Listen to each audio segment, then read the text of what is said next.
hozir tarovehga kirdik, kirgizishmadi. 18 yoshga to'lmagansan deyishdi. Yana qanaqadir qonun chiqdi sevgili.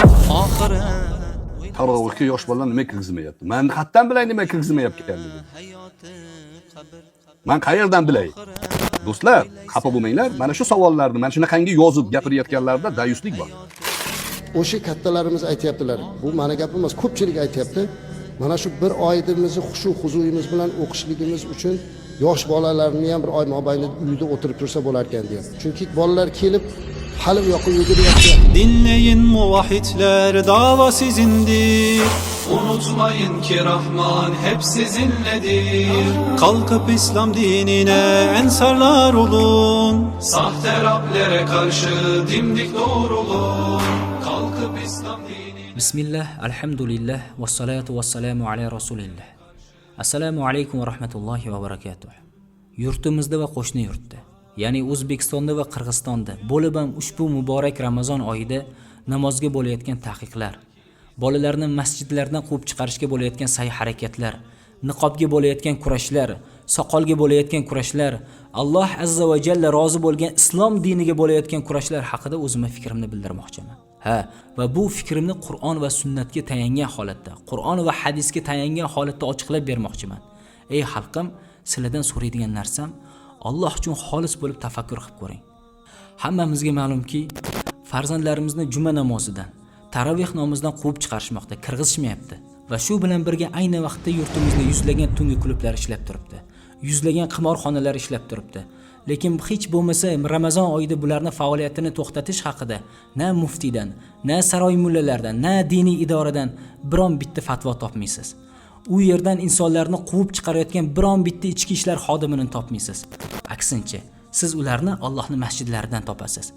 Farzandlarimizni masjiddan quvishga fatvo chiqarib bergan diniy idoradagilar, muftiy hazratlari, yana o'sha saroy mullalari. Go'yoki bunga dalil qilib Umar radhiyallohu anhuni to'qima yo'q mavzu so'zlarini, qavullarini keltirishmoqda. Juda ham gapim hujjatsiz bo'lmay qolmasin, aytay misol uchun. Jannibu sibyanakum masajidakum deb Hazrat Umar aytganlar.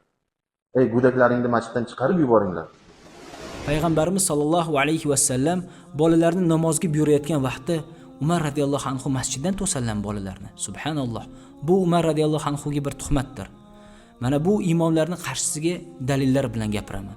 Ali radhiyallohu anhuning o'g'illari Hasan radhiyallohu anhu aytadilarki, biz farzandlarimizni tilini la ilaha illalloh bilan chiqarganimizdan so'ng ularga amantu billahi va kafartu bit-tog'ut o'rgatardi dedilar.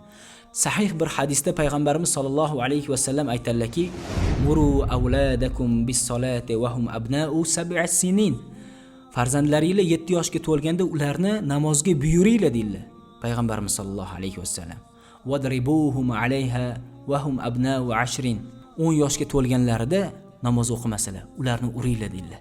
Payg'ambarimiz sollallohu alayhi va sallam bolalarni 7 yoshdan boshlab namozga buyuringlar deb turar ekanlar. Umar radhiyallohu anhu masjiddan to'sallar, namozdan to'sallarmi subhanalloh.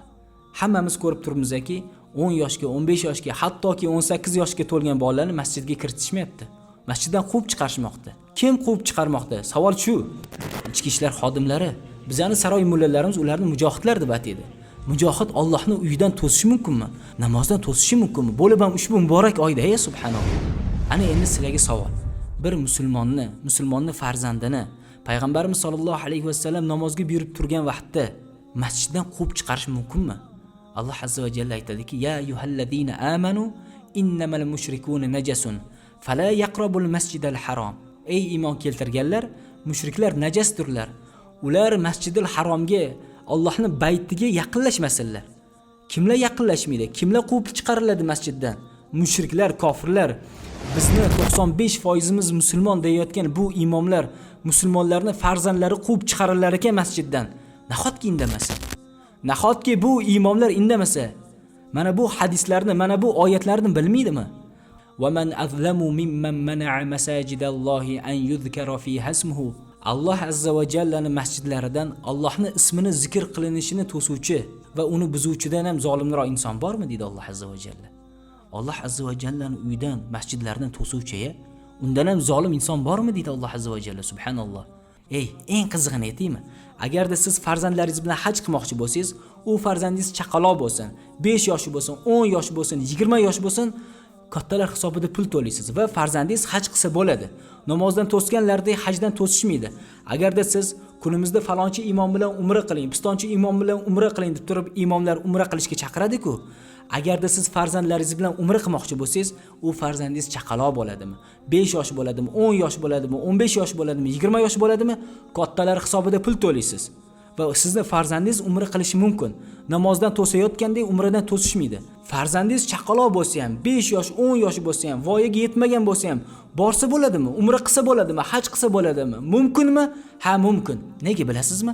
Nimaga namozidan to'sgandek umradan, hajdan to'sishmaydi bilasizmi? Chunki pul davlat hisobiga tushadi. Chunki pul kattalarning shunchaga kiradi. Chunki pul sukut saqlayotgan imomlarning uyiga kiradi. Agarda farzandingiz taroveh namoziga chiqsa, u joiz emas, mumkin emas. Imomlar bunga fatvo topib beradi. Agarda masala nafs, pul, mol dunyo bo'ladigan bo'lsa, unda hamma fatvo bor va bu mavzuda sukut saqlamaydi imomlar. Agarda mavzu oxirat mavzusi bo'lsa, Alloh azza va jallaning buyruqlari, farzlari masalasida bo'lsa, niqob bo'lsin, soqol bo'lsin, namoz bo'lsin, bu imomlar prezidentiga, ichki ishlarga, SMBga, DXXga itoat qilib sukut saqlaydi. Siz bu so'zlarimni tafakkur qiling. So'zimdagi kamchilik, nuqson, xatolar nafsimning yomonligi va quvilgan shaytondandir. Haqiqatlari esa Alloh azza va jallaning fazlidandir. Assalomu alaykum va rahmatullohi va barakatuh. Her puta tereddütsüz bir biçimde parçalıyordu. En büyük put denilirse onun hesabı bizlerde soruldu. Şirk ehlini seyretemen eğlencesinde bak dönüvermekte. İbrahim denilen bir genç putları bir yere sermekte.